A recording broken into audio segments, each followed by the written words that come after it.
Assalamualaikum warahmatullahi wabarakatuh. Aikoina Hazrat Muhammad sallallahu alaihi wasallam gi pesingui matang nain narakpada Bible gi Old Testament saruk adig matang lakpada nasib Isaiah gi chapter 8 verse number 13 dagina 17 fawagi pesingui Alai Muhammad Alai Rasul Muhammad sallallahu alaihi wasallam tang dum tami nasi miyam ai bathok terke miyam gi prabhu mahak mak pasing boy hello miyam gi prabhu mahak pasing boy hello amasung mahak pun nakhoi gi kifam oyo amasung mahak pun nakhoi gi bhakti ga loina nakiyo aduga mahak adu tirtha mafam oigani tirtham haibadi hasat paitare ko haji haski fam oigane fam do togim sung khudi tifam nungni amasung Israel gi imung ani gi pukning langtakna hanba nung matumni taknaba kaptreng ni amasung phanaba langni Jerusalem da leiba mising gi makta aduga makhoi gi mraktagi ayam khuding ayamana khudi thigani amasung tugani amasung kaigani amasung langda thugani amasung fajingani sakhi oyu aigi sisya sing haibadi sebok sing marakta wayen yathang adu chumna namsillu wayen yathang adu chum namsillu aduga aikhoi sorry aina prabhu gi bu thogun tawjagani mahakti mamai Lord Kre Yakub ki imung dagi aina mahapu koyeng yengjagani masini Bible ki book of Isaiah ki chapter 8 ki verse 13 dagi 17 fobagi verse na takli basi to hari ba verse sigi wahan tho ado amuk nei nasi kari hari mo habdo pisingui asida tarang takli madudi prophet ama thorakani hari Mahak Israel gi imung ani makki changyeng ningai oigani aduga Jerusalem da laiba mi sing damak khudi thifam nungni ithau langhanba nung matumni taru kaptreng na takna kaptreng ni amasung phanaba langni haibadu mahapu chumna hek yadrabadi mahakna makhoibu mai hi pepirgani chobhangani amasung nanghangani mahakna lenglakpada mosek lo haibadi mogoi musagi lo mozaik lo adi musana piramba yathangsing wayan yathang mudfani amasung isona Yakob ki imunggi mamai laithokigani Moses ki Torah do mutkani aduga Isorna Yakob ki mungdagi mamai laithokigani haibane Yakob edi Jacob toni Jacob ki imung manung haibadi Jacob ki maming atopasi Israel kawi Israel gi tadanoda masa sindagi mamai laithokigani haibane haiba prophet adu lak matamda aduga Moses ki Torah adudagi su Moses na pairam balarik adu paira haiba Torah di dum sakani to gimsung magi larik Torah di mut kharne haiba hauji laite Torah Bible laite ni pithri da Bible ne pare direct Moses na piram Torah da laite na khut pai de mi sing pai phangdre ba min phangdre ba original script original book to prophet Isaiah gi matungda John the Baptist fawda yamne hena mukun matik mayai chenba leiba prophet amata thokidri history da lenglakadori ba hari ba prophet adubu Christian sing matungina Jesus Christ ni hai adubu madu oigedobra tagum sung Jesus na Israel masa sing bu thengna bangam kide mahak ki Israel masa sing matagi mahaki mahapu ya me 13 fatane adu samuna muka Romani miceng orga mahak hat na basil lang aduna new testament की gospel सिंगना अरे सकीनी Jesus Christ ना Israel याकूब की मधुम याकूब की मसा Israel मसा सिंग अचुम लमजिंग ngam खिदे लोइनमक अदुगा Jesus ना अनोबा वयने थंग परखिदे महान तसिंग तसिंग ना तकपीरमख्रे Gospel of Matthew chapter 5 verse number 17 amasung 18 da kariana aina wayel thang adu natraka isori wa ta thok pasingi wa ado manghan gi hain lak panate manghan gi hain lak pan hain ningano aidi manghan lak panate tagum sung tunghan lak pane karina no haiba bo aina na khoida thangai sengna haibani sarga amasung prithvi mangdri foba wayene thang adagi lei machet ama natraka bindu amat sumang loi punamak thungdri ba foba asini Jesus Christ na ano ba wayel thang prakide ma de Torah do mana Moses na pek Torah do mana confirm to black pani adu prophet Muhammad te oge Jacob ki throne degi mahak oidre Jacob ki mai le thokani haibani Isaiah na Jacob ki mung mung degi macha degi mai le thokani haibani adu le thoe ma arab ki macha zakari Ismail masa do pula amasung Torah do mudkre halik Nubia thangama pula sharet ama Moses ki ko na Moses ki siga manana aduna Moses ko Islam dam ko Muslim sing hai book of Isaiah da piriba si pesingu se chapter number 8 amasung verse number 13 among 17 da piriba prophecy se akoina apply to bi prophet Muhammad ne habado adu Jesus Christ matam da natana mahana siraba matung fawda Moses ki lo satna khigani haina Jesus na phone haibirammi madu kare Jesus Christ na mahang sida phobadu Moses ki lo satna gani hairame magi famjina ko adana khoina sumna mahang sumna khatare Gospel of Mark chapter 2 verse number 19 and 20 da kariana Jesus ro mai khut makoi hai born muru mapang leminari ngai da makoi na chara hen mangamra born makoi ga loi ni ringai makoi na chara hen mangamde togumsung asigum nimit lakani aduda bor adun amasung makoi gi puthigani makoi di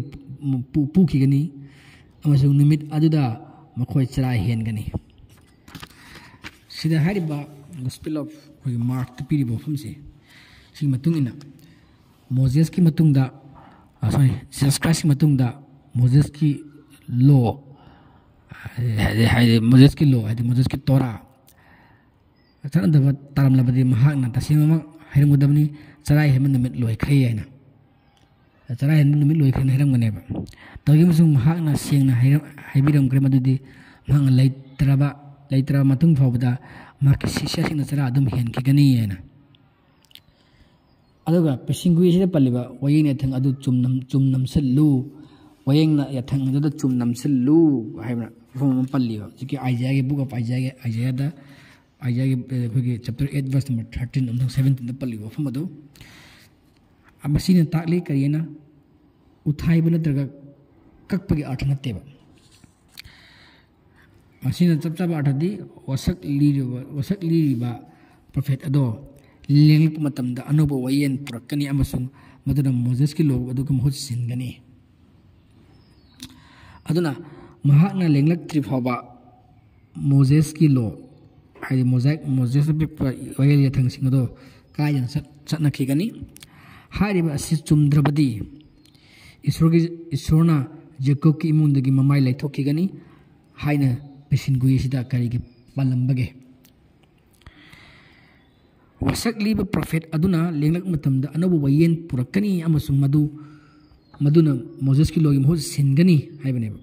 aduna mahakna lenglak tri ba Moses ki lo kayan chatna khigani hariba sen chumdrabadi isorna Jacob ki imundagi mamai laithokigani haina pesingui sida kari ki palambage Jesus Christ na Jacob ki imundagi hauki atra Jesus Christ masama kita sinamak Jacob ki imundagi ni mak Israel masani se khangi ko mahana Jacob ki imundagi harumdrabadi mahakpu David ki masani pane hayam naroi पेशिंगुई सेंगना ताकली मदुदी महाक अदु तीर्थ मफम ओइगनी हादि मफम अदुदा तीर्थ मफम ओइ तीर्थ की मफम ओइगनी बा तीर्थ हाबदी Laing lesson के हलसपगी pilgrimage की मफम ओइगनी हाबने बा तोगिम सुं खुदी थिफम नुंगनी अमसुं इस्राएल की इमुंग अनिगी पुनिंग लांगतक नहनवा नुंग मतुमनी तकनबा कपत्रेंगनी अमसुं फानबा लंगनी जेरुसलेम लेबा खुदी मिसिंग दमक्ता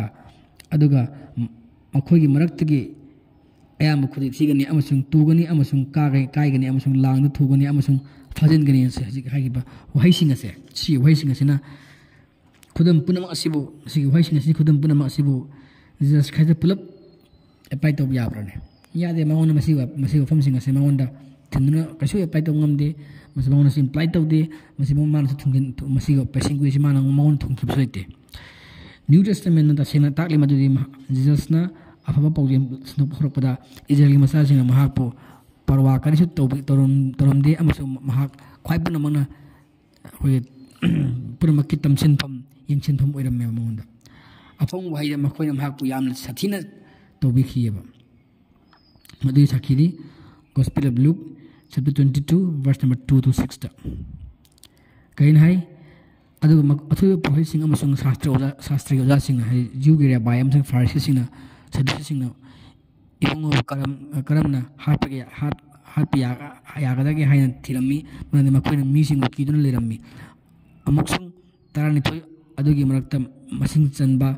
अखोगी कोरिया अखोगी स्केरियत जुदा स्केरियत कोबा याहुदी अमा अदुना सखोगी महाकी अरोना थुम पुरम्मी अदुगा महाक हानबगी खुसिन थाउंदा यौरमेबा अदुना महाना सखिदुना अथोयबा पोइसिंगा अमसुंग लुसिंग लोयना इबो मखोयदा करमना पिथोकदागे हायना मा ngangnarमेबा अदु